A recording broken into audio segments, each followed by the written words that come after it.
Thank you very much for making a date with me today on the market, please. Now, Finance Minister Ken Ofori-Atta has justified plans to go ahead with a eurobond offer despite concerns about timing and the challenging environment. The Finance Minister is expected to lead a government team for the Eurobond Roadshow from the end of this month with a plan of raising about $3 billion.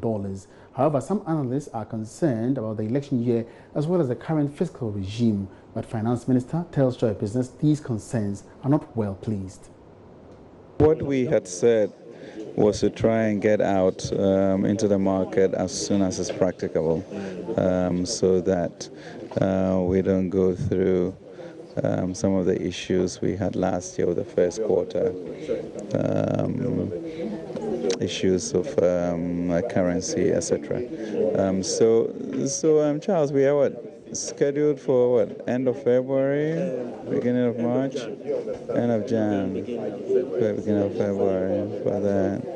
So it's good. We are pleased. Yeah. An election year, some would say that quite a turbulent time to go ahead and do it, maybe.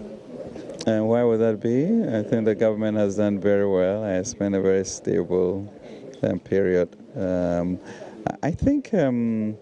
We were quite clear about managing the macros and the fiscals through the past 3 years, and we're also very conservative in what we did for 2020.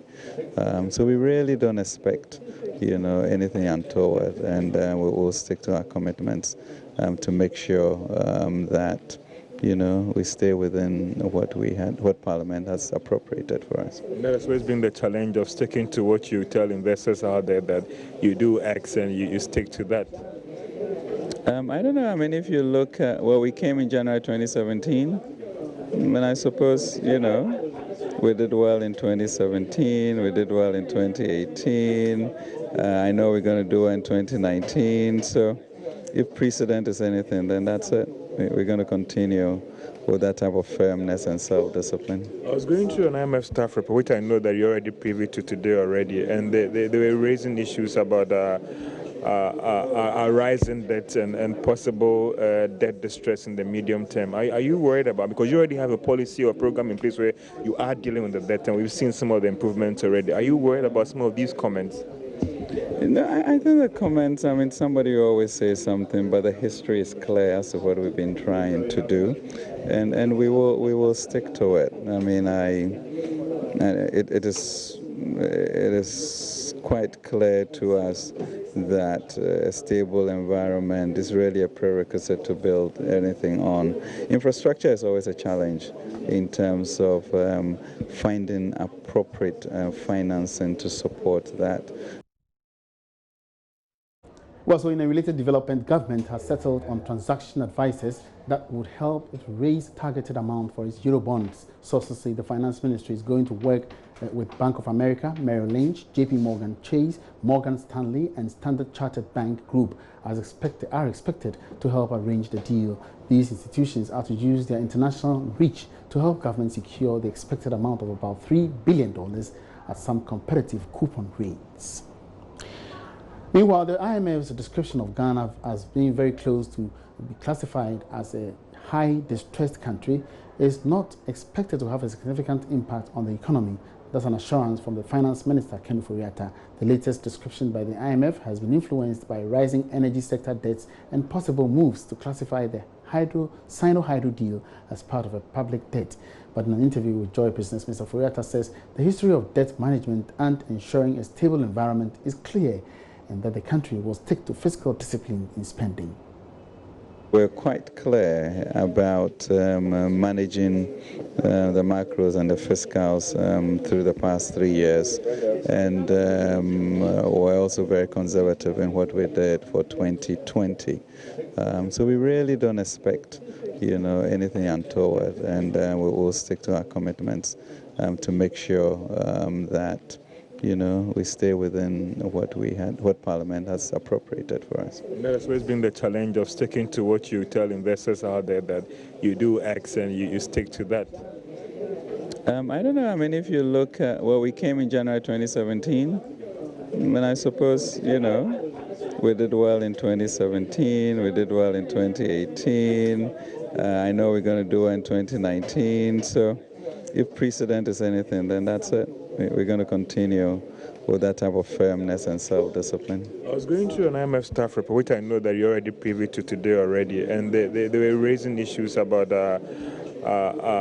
rising debt and possible debt distress in the medium term. Are you worried about, because you already have a policy or program in place where you are dealing with the debt, and we've seen some of the improvements already. Are you worried about some of these comments? No, I think the comments, I mean, somebody always says something, but the history is clear as to what we've been trying to do, and we will stick to it. I mean, it is quite clear to us that a stable environment.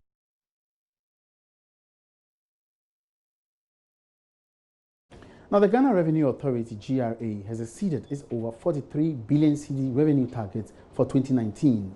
Government revised the revenue target from 46 billion cedis to a little over 43 billion during the mid-year budget review as a result of some policies introduced at the ports. Speaking on the Super Morning Show on Joy FM this morning, Board Chairman of the Ghana Revenue Authority, Professor Stephen Adey, disclosed that the new target was exceeded as at the end of December last year. It will interest you to note that in December, we more than met our target in revenue collection. And so we hope that good things are going to happen. How much did we collect? Actually, I'm having a board meeting because every day they have to calibrate. The last time was about 5.6 billion. For December? Yes. In fact, okay. While we were looking for about 5 billion. So thank God. I remember that target for 5 billion because I did an interview of a GRA official 3 months to the end of the year. Yes. And you wanted to collect 5 billion every month in order to exceed the 45 billion revenue target set for the year. Did we get that? We did not achieve that one in October, November. Okay. But we made enough because we had actually, now the targets were the target in January was about 46 billion. Yeah. But you know, the government changed the benchmark rates at the port. So it was revised to a little over 43 billion. And we have slightly exceeded that. Slightly exceeded the target of 43 billion when it comes to revenue collection. Yes. Now, a recent fire incident at the GRA office near the Kwame Nkrumah interchange here in Accra, Professor Adey says there have been begun full operations for the Medium Taxpayers Office in its newly acquired facility at a much lower rate, whilst awaiting a full report on the fire outbreak. For physical damage to the first and the second floor, probably will require just probably knocking it off, but we haven't got the full report. But what we have done is that we have moved totally our operations to the Stanchart headquarters and branch there, which were fortunately empty because they had moved to their big office. And I want to appreciate Stanchart for offering it at a good rate, not free, because how much? I think that they gave us to us about $9 equivalent per square meter, which is about half what is prevailing in the high street.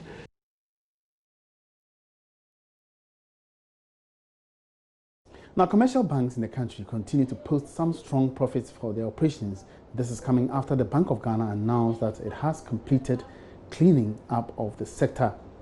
But is this an indication that the sector's problems are over? The banks beginning to see a turnaround?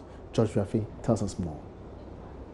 Based on the Bank of Ghana's data, industry profit ending October this year went up by as much as 45% to hit 2.85 billion Ghana cedis, compared to 1.59 billion Ghana cedis for the same period last year. This was driven by some strong growth in their interest-earning income of most of the commercial banks in the country. The Bank of Ghana in the same document also maintained that the recent banking sector cleanup and the recapitalization reforms did contribute to this sustained growth in profit. it is believed that these reforms have impacted on other indicators of banks in terms of their return on equity and the capital adequacy ratio. The Bank of Ghana was of the view that this development would impact positively on credit growth going forward, higher capital levels, and significant growth in deposits. But there are some that are questioning the benefits of dividend as a result of this banking sector cleanup, especially due to the fact that months after completion of this exercise, as declared by the Bank of Ghana, some depositors are still struggling to get their funds. This is even affecting the operations of other players in the financial sector, like the savings and loans companies that are in good standing, insurance, and pension firms. There are reports of some institutions that are even said to be in distress that were not touched by the Bank of Ghana because government had some significant interest in them. A careful look at the Bank of Ghana report also revealed that despite the growth in profits, this has not impacted that much on credit to businesses from January this year to the end of October 2019. Also, loans that banks fear would not be paid back is also going up, as it has reached 7.2 billion Ghana cedis ending October 2019. Let's turn our attention now to the developments in the oil and gas industry globally, with rising tensions in the Middle East after a U.S. airstrike in Iraq killed a top Iranian army commander last Friday. There are concerns developments could trigger a surge in global crude oil prices.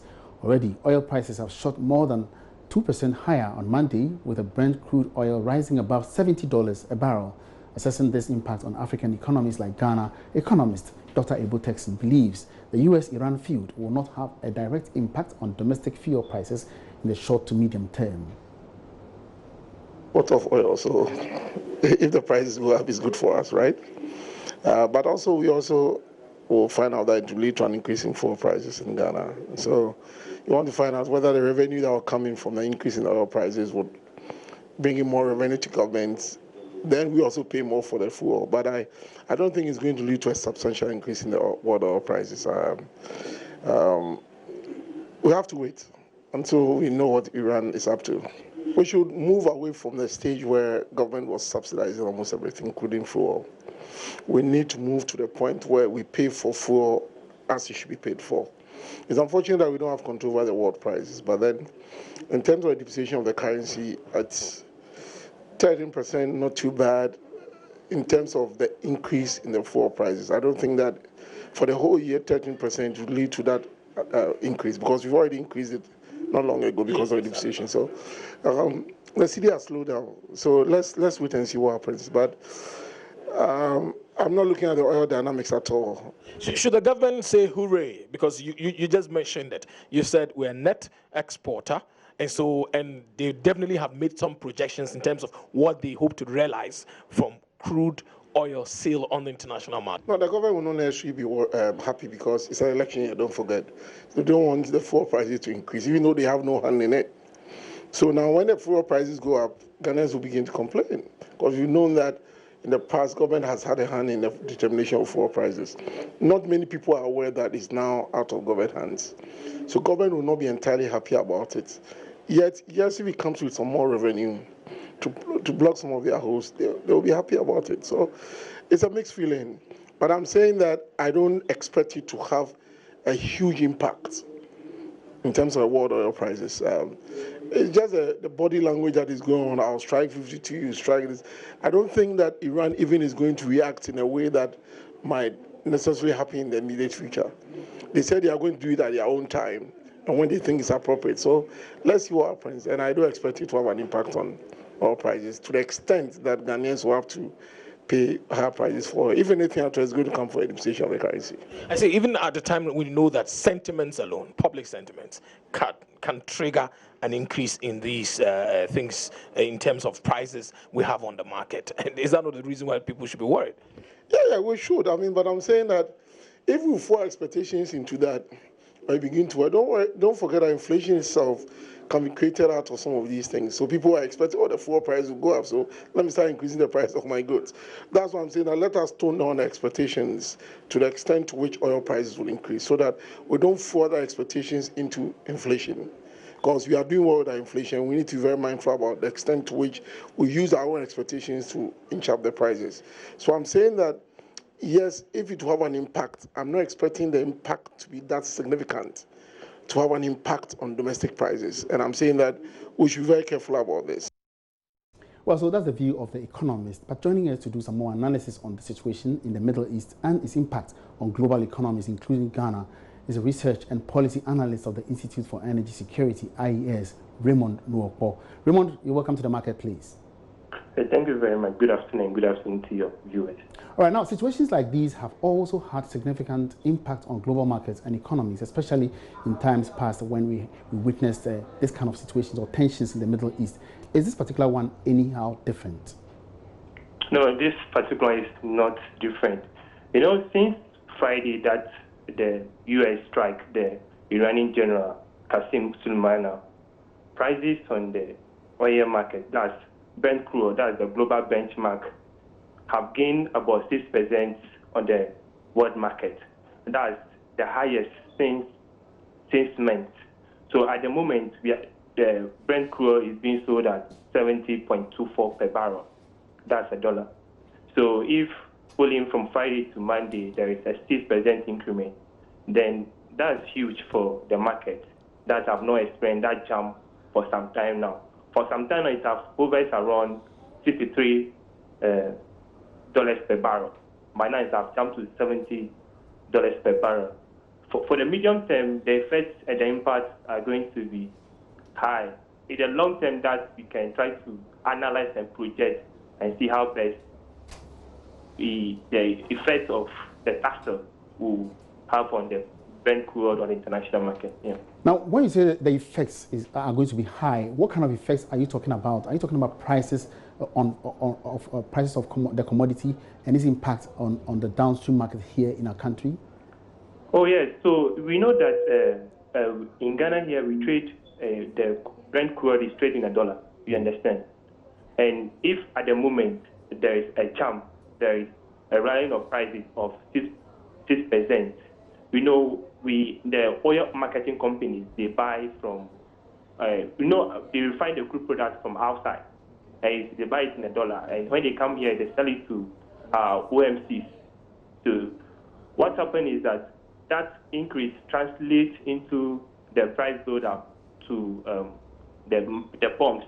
What happens is that we look at the average growth of fuel prices of crude oil before we make our projections. And since there is a jump of 6%, definitely there will be an effect in the final prices at the pump.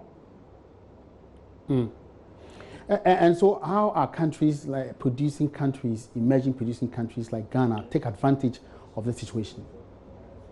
So for a country, I did not get you clearly.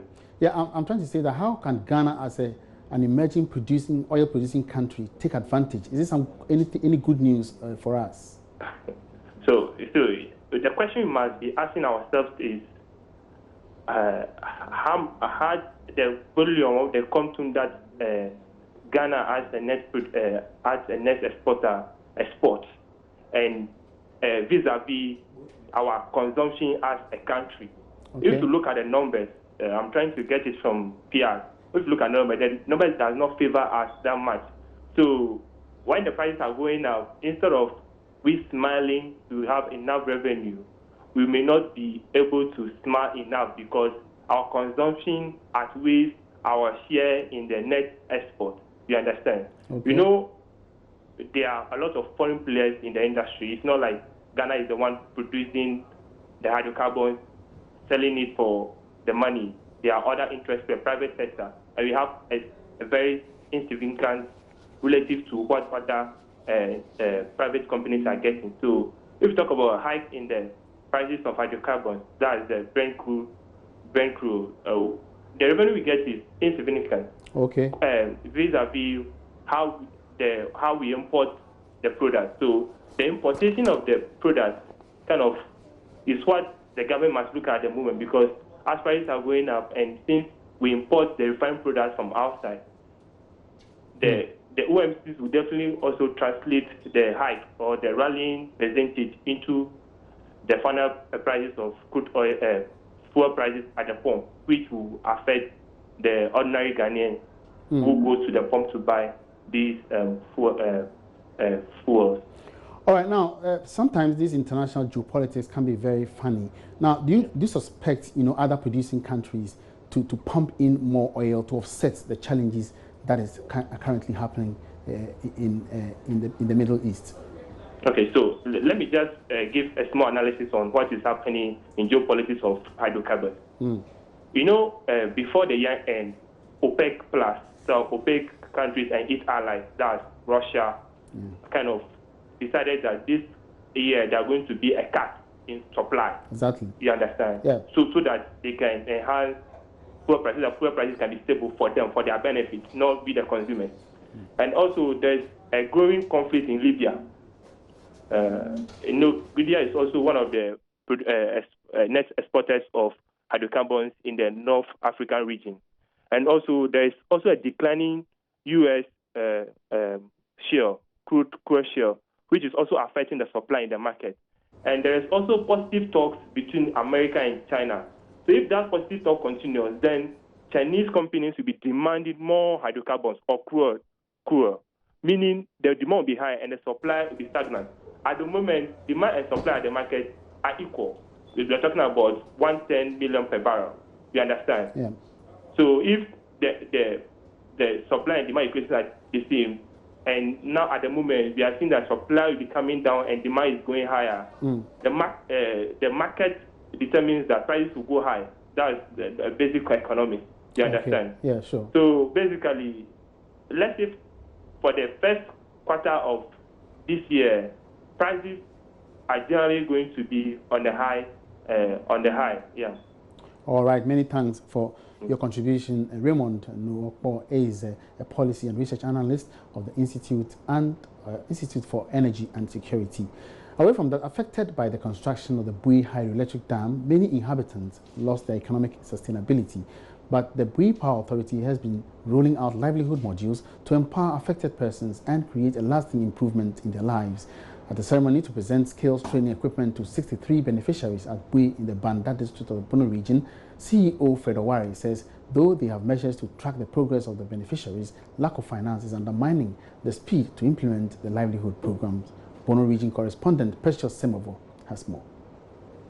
Over 1,100 persons in 7 communities lost their livelihoods since the foundation of the Bui Hydroelectric Project in 2007.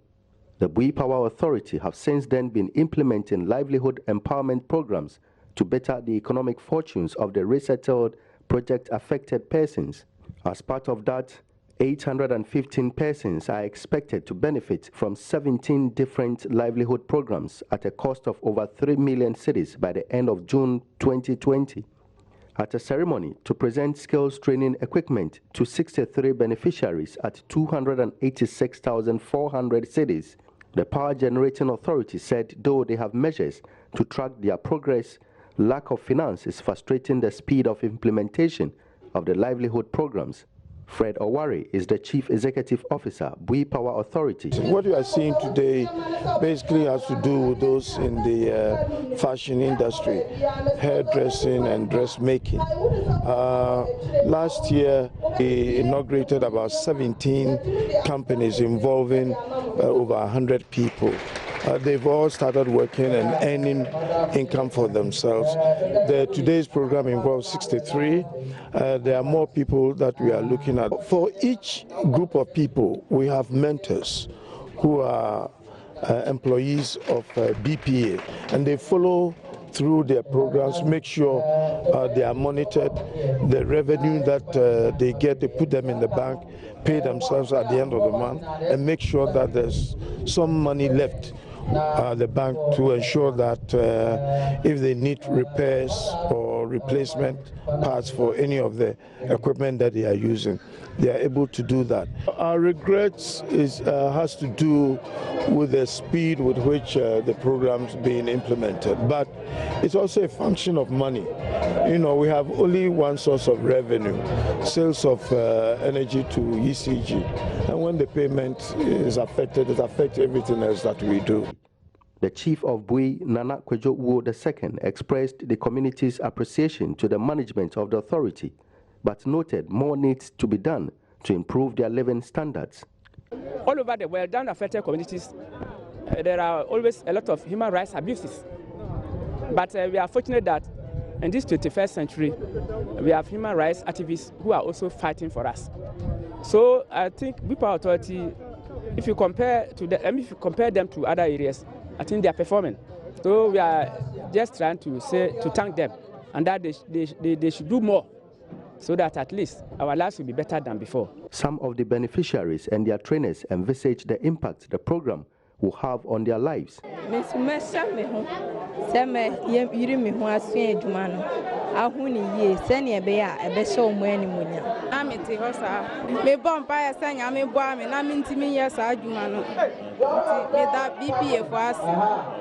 For their development in their life, so that they will suffer, or they will train somebody to be somebody in future again. For Joy News, Precious Semevo, Bui. And that will be it for the marketplace. Many thanks for your company. My name is Emmanuel Abuaji. Have a good afternoon.